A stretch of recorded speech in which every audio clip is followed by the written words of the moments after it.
نحمدہ و نصلی علی رسولہ الکریم، اما بعد۔ میرے مقالے کا عنوان ہے مولانا عمری نوجوانوں کے درمیان۔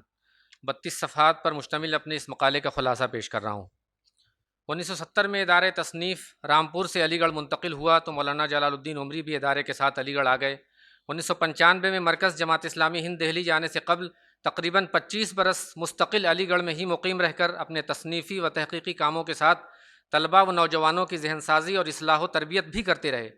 خود مولانا عمری کو 56 سے 70 تک رامپور میں قیام کے دوران نوجوانی میں تحریک اسلامی کی صف اول کے بزرگ قائدین کی سرپرستی، نگرانی، تربیت اور شفقت نصیب ہوئی تھی۔ الاخوان المسلمون کے بانی امام حسن البنا شہید سے کسی موقع پر پوچھا گیا کہ آپ کتابیں تصنیف نہیں کرتے ہیں تو امام موصوف نے فرمایا تھا، انا اصنف الرجال، میں رجال کار تصنیف کر رہا ہوں۔ مولانا عمری نے متعدد بلند پایہ علمی اور تحقیقی کتابوں اور درجنوں وقی مقالات کے ساتھ ایسے نوجوان رجال کار بھی تیار کیے جو آج مختلف میدانوں میں عظیم دینی و ملی خدمات انجام دے رہے ہیں۔ عبد الماجد دریابادی نے علامہ شبلی نعمانی کو مصنف گر قرار دیا تھا۔ میرا خیال ہے کہ مولانا عمری یقینی طور پر مصنف ہونے کے ساتھ مصنف گر بھی تھے۔ انہوں نے بہت سارے نوجوان طلباء اور اسکالرز کی بہترین تربیت کی اور انہیں قلم کا دھنی بنا دیا۔ ڈاکٹر رضی الاسلام ندوی، پروفیسر سعود عالم قاسمی، مولانا رفیق سلفی اور مولانا جرجیس کریمی صاحبان وغیرہم کے سیال قلم کی روانی بلا شبہ مولانا عمری کی رہین منت ہے۔ ادارہ تحقیق و تصنیف اسلامی میں تربیت کے لیے آنے والے کتنے ہی کندے ناتراش ان کی صحبت کے طفیل چمک گئے اور انہیں اپنی تحقیقات کو بحسن و خوبی پیش کرنے کا ہنر آ گیا۔ 70 اور 80 کی دہائی میں مولانا عمری علی گڑھ مسلم یونیورسٹی کی اقامت گاہوں میں طلباء کے ہفتہ وار اور ماہانہ تربیتی اجتماعات کے ایک اہم مقرر اور مدرس تھے۔ چوڑی مہری کا پاجامہ اور شیروانی زیبتن کیے، سائیکل پر سوار، کبھی شمشاد مارکیٹ میں اسلامک لائبریری جا رہے ہیں، کبھی یونیورسٹی جامع مسجد میں مطالعہ قرآن اور درس قرآن کی مجلس سجائے بیٹھے ہیں۔ طلبہ تحریک کے سابق ذمہ دار ڈاکٹر احمد اللہ صدیقی نے ٹیلی فون پر گفتگو کرتے ہوئے بتایا، مولانا انصر صاحب ہم لوگوں سے بہت قریب اور بے تکلف تھے۔ ہم لوگ اپنے اجتماعات میں ان کے درس قرآن سے تو مستفید ہوتے ہی تھے، دیگر تحریکی موضوعات پر بھی کھل کر تبادلہ خیالات کرتے۔ انہوں نے ہمیں مطالعہ قرآن کا طریقہ سکھایا اور قرآن سے مستقل استفادے کا جذبہ ہمارے اندر پیدا کیا۔ سینٹرل یونیورسٹی کشمیر میں شعبہ قانون کے سابق پروفیسر شیخ شوکت حسین کہتے ہیں، میں 75 سے 90 تک مسلم یونیورسٹی علی گڑھ کا طالب علم رہا ہوں۔ ہم طلبہ اپنے اجتماعات اور تربیتی پروگراموں میں مولانا عمری پر بہت زیادہ انحصار کرتے تھے۔ 70 کی دہائی میں مولانا صدر الدین اصلاحی بھی پان والی کوٹھی میں قیام کرتے تھے۔ وہ خطیب نہیں تھے، البتہ کبھی کبھی درس قرآن کے لیے اسلامک لائبریری شمشاد مارکیٹ میں اتوار کو صبح 10 بجے SIO علی گڑھ کے مرکزی پروگرام میں تشریف لاتے تھے۔ ایک زمانے میں علی گڑھ کی جماعت کے ذمہ داران میں ڈاکٹر نجات اللہ صدیقی، ڈاکٹر حمید اللہ اور ڈاکٹر فضل الرحمان فریدی وغیرہ ملک سے باہر چلے گئے تھے۔ ان ایام میں ہمارے بیشتر اجتماعات میں مولانا عمری کی موجودگی لازمی تصور کی جاتی تھی۔ بلا شبہ علی گڑھ میں تحریک اسلامی سے وابستہ طلباء اور نوجوانوں کی تربیت اور ذہن سازی میں مولانا عمری کا کلیدی کردار ہے۔ مولانا عمری کتابوں اور تصنیف و تالیف کی دنیا میں کھوئے ہوئے کوئی مجذوب مفکر اور اپنے گرد و پیش کی دنیا سے بے خبر ایسے خشک محقق نہیں تھے جس کا سماج اور معاشرے سے ربط و تعلق کمزور ہوتا ہے۔ وہ تحریک اسلامی سے وابستہ طلباء اور نوجوانوں سے انسیت اور قربت رکھنے کے ساتھ ان کی فکر سازی کے لیے ہمہ وقت تیار رہتے تھے۔ 20ویں صدی کے 7ویں عشرے میں علی گڑھ کی طلبہ تنظیم اسٹوڈنٹس اسلامک آرگنائزیشن کے وابستگان اور ذمہ داران، بالخصوص احمد اللہ صدیقی، ذکی کرمانی، مقیم الدین، محمد ظفر خان، جلیل اصغر، رئیس احمد، منصور احمد آغا، رحمت اللہ، نجم الحسن، جلال الحق، ممتاز علی، امان اللہ خان، نظام الدین ملا، عبدالعظیم اصلاحی اور محمد سلمان وغیرہم کی تربیت اور ذہن سازی میں راؤ عرفان احمد خان، ڈاکٹر نجات اللہ صدیقی، فضل الرحمان فریدی اور ڈاکٹر حمید اللہ وغیرہ کے علاوہ مولانا انصر عمری کا اہم کردار ہے۔ مجھے علی گڑھ کے اپنے زمانے طالب علمی کے پہلے دور 1994 سے 2002 میں مولانا کو دیکھنے اور سننے کا شرف حاصل رہا ہے۔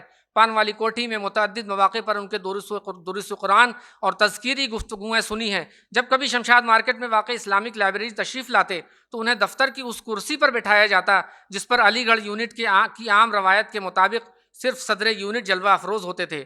مولانا وہاں موجود ذمہ داران اور طلبہ سے فرداً خیریت اور مصروفیت دریافت کرتے، اجتماعات، تنظیمی معاملات اور مختلف اقامتی حالوں میں کاموں کی صورتحال معلوم کرتے اور مفید مشوروں سے نوازتے۔ 1972 میں طلبہ تنظیم SIO علی گڑھ نے جب یونیورسٹی میں مختلف اقامتی حالوں میں اپنے کام کو منظم کرنے کی منصوبہ بندی کی تو مولانا عمری کو سلیمان ہال کا نگراں مقرر کیا تھا، جس کے ناظم منصور احمد آغا تھے۔ نومبر 74 میں یونیورسٹی کے جدید تعلیم یافتہ طلباء کو عربی زبان اور دینی تعلیم کے لیے جنرل ایجوکیشن سینٹر کے ایک کمرے میں مولانا انصر صاحب کی نگرانی میں ایک 2 سالہ کورس شروع کیا گیا تھا، جس سے طلباء کی ایک معتدل تعداد نے استفادہ کیا۔ یہ کلاسز تقریباً 2 سال جاری رہیں۔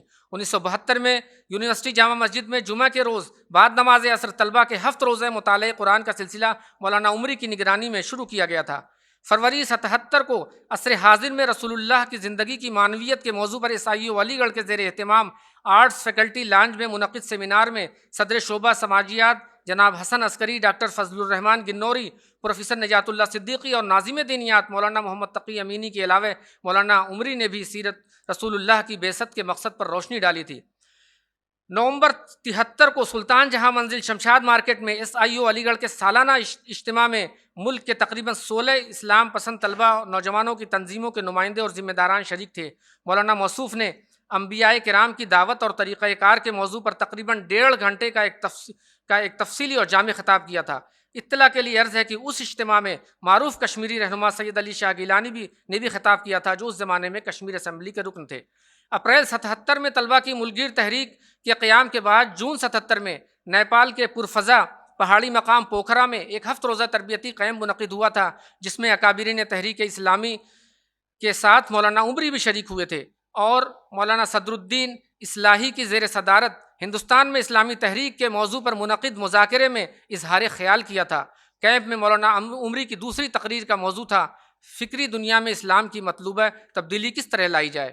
اکتوبر 77 میں SIM آف انڈیا کی پہلی کل ہند کانفرنس علی گڑھ مسلم یونیورسٹی کے تاریخی اسٹیچی ہال میں منعقد ہوئی تھی، جس کا افتتاح امیر جماعت اسلامی ہند مولانا محمد یوسف صاحب نے کیا تھا۔ مولانا عمری نے بھی کانفرنس سے خطاب کیا تھا۔ فروری 78 میں مسلم یونیورسٹی کے 80 طلباء پر مشتمل ایک قافلہ پکنک کے لیے دریائے گنگا کے کنارے آباد نرورا نامی بستی کی جانب عازم سفر ہوا تو مولانا عمری مربی کی حیثیت سے ان کے ہمراہ تھے۔